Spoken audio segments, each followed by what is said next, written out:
حضرت سیدنا سفیان بن زیاد رحمۃ اللہ تعالیٰ علیہ فرماتے ہیں امام اعظم ابو حنیفہ رحمۃ اللہ تعالیٰ علیہ بہت متقی اور پرہیزگار تھے اور خرید و فروخت کے معاملے میں سخت چھان بین اور بریک بینی سے کام لیتے تھے۔ ایک مرتبہ مدینہ منورہ سے ایک شخص اپنی ضرورت کا سامان لینے کے لیے کوفہ آیا۔ ایک خاص قسم کا کپڑا چاہیے تھا۔ اسے بتایا گیا کہ یہ خاص قسم کا کپڑا جو ہے یہ آپ کو صرف امام اعظم ابو حنیفہ رحمۃ اللہ تعالیٰ علیہ کی شاپ پر ہی ملے گا، آپ کی دکان پر ہی ملے گا۔ اور لوگوں نے یہ بھی بتایا کہ آپ کو ان سے زیادہ بھاؤ تاؤ کرنے کی حاجت نہیں پیش آئے گی، وہ لیتے معمولی سا منافع لیتے اور کپڑا دے دیں گے آپ کو۔ یہ شخص حضرت امام اعظم ابو حنیفہ رحمۃ اللہ تعالیٰ علیہ کی شاپ پر پہنچا، آپ کی دکان پر پہنچا۔ اس وقت آپ تشریف فرما نہیں تھے، آپ کا شاگرد تھا۔ اس شخص نے وہ مخصوص کپڑا جو اس کو چاہیے تھا اس نے وہ منگوایا اور اس کی قیمت پوچھی تو اس شاگرد نے 1000 درہم بتائی۔ اس شخص نے کوئی بھاؤ تاؤ نہیں کیا کیونکہ لوگوں نے بتایا تھا کہ آپ کا ریٹ مناسب ہی ہوتا ہے۔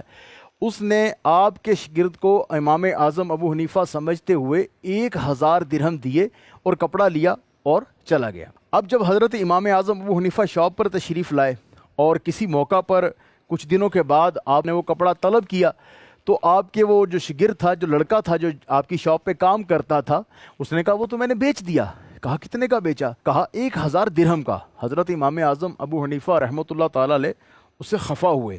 فرمایا میری شاپ پر، میری دکان پر میرے ساتھ رہتے ہو اور لوگوں کو دھوکہ دیتے ہو۔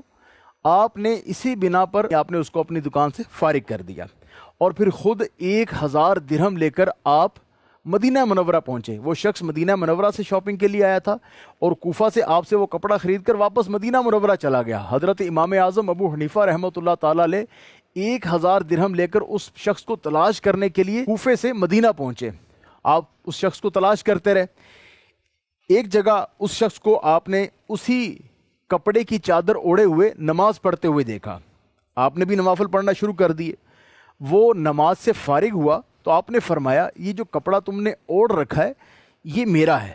اس نے کہا وہ کیسے؟ اس شخص نے کہا کہ میں یہ کپڑا امام اعظم ابو حنیفہ رحمۃ اللہ تعالیٰ علیہ کی دکان سے کوفے سے خرید کر لایا ہوں۔ آپ نے فرمایا کہ میں ہی ابو حنیفہ ہوں اور تم میری ہی دکان سے یہ کپڑا خرید کر لائے ہو، لیکن تم جو یہ کپڑا خرید کر لائے ہو یہ 1000 درہم کا نہیں ہے۔ آپ نے فرمایا کہ تم اپنے پیسے لے لو اور مجھے یہ کپڑا واپس دے دو۔ اس شخص نے کہا میں تو یہ کپڑا کئی بار پہن چکا ہوں اور مجھے اچھا نہیں لگ رہا کہ میں اب کپڑا آپ کو واپس دوں، اگر آپ چاہیں تو مزید اور پیسے لے لیں۔